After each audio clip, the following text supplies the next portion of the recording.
పత్రి గారు మనకో విషయం చెప్పారు. జ్ఞాని లక్షణాలు ఎలా ఉంటాయి? అజ్ఞాని లక్షణాలు ఎలా ఉంటాయి? ఆయన ఏం చెప్పారంటే, జ్ఞాని దుఃఖంలో కూడా ఆనందంగా ఉంటాడు. అంటే కష్ట సమయాల్లో కూడా. అజ్ఞాని ఆనందంగా ఉండవలసిన సమయంలో కూడా దుఃఖపడుతూ ఉంటాడని. దీని ముఖ్య కారణం ఏంటంటే, జ్ఞాని అపారమైన శక్తి కలిగి ఉన్నవాడు. కానీ అజ్ఞాని శక్తి లేనివాడు. ఎందుకు జ్ఞానికి శక్తి ఎక్కువుంటుంది? అజ్ఞానికి శక్తి తక్కువుంటుంది.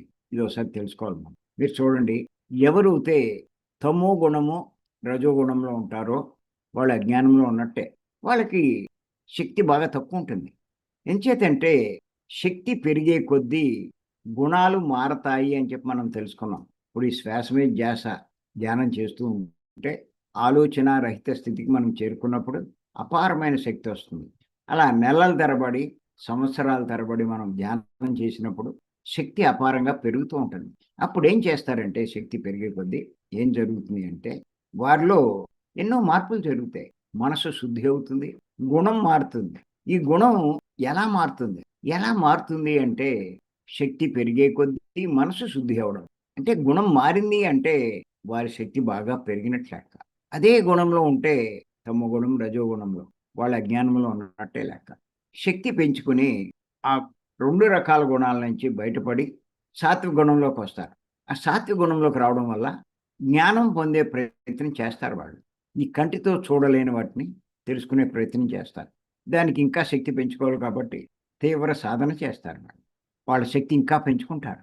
పెంచుకొని సాత్విక గుణంలోంచి శుద్ధ సాత్విక గుణంలోకి వెళ్తారు. మెల్లిమెల్లిగా ఇంకా తీవ్రాతి తీవ్రమైన సాధన చేయడం వల్ల శుద్ధ సాత్వికం నుంచి నిర్గుణంలోకి వెళ్తూ ఉంటారు. ఇక్కడ మీరు గమనిస్తే శక్తి పెరిగితేనే గుణం మారుతుంది. ఎంత శక్తి ఉంటే అటువంటి గుణంలో ఉంటారు. శక్తి లేనివాడు తమో గుణం, రజో గుణంలో ఉంటాడు. బాగా శక్తి ఉన్నవాడు సాత్వికంలోకొస్తాడు. ఇంకా ఇంకా శక్తి పెంచుకున్నవాడు, అపారమైన శక్తి పెంచుకున్నవాడు నిర్గుణంలోకి వెళ్తాడు.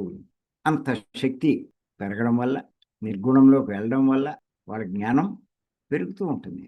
ఎంచేతంటే సాత్విక గుణంలో బుద్ధి బాగా ఉంటుంది. నిర్గుణంలోకొచ్చేసరికి వాళ్ళకి జ్ఞానం కలుగుతూ ఉంటుంది. అంటే సాత్విక గుణంలో బుద్ధితో ఉంటారు.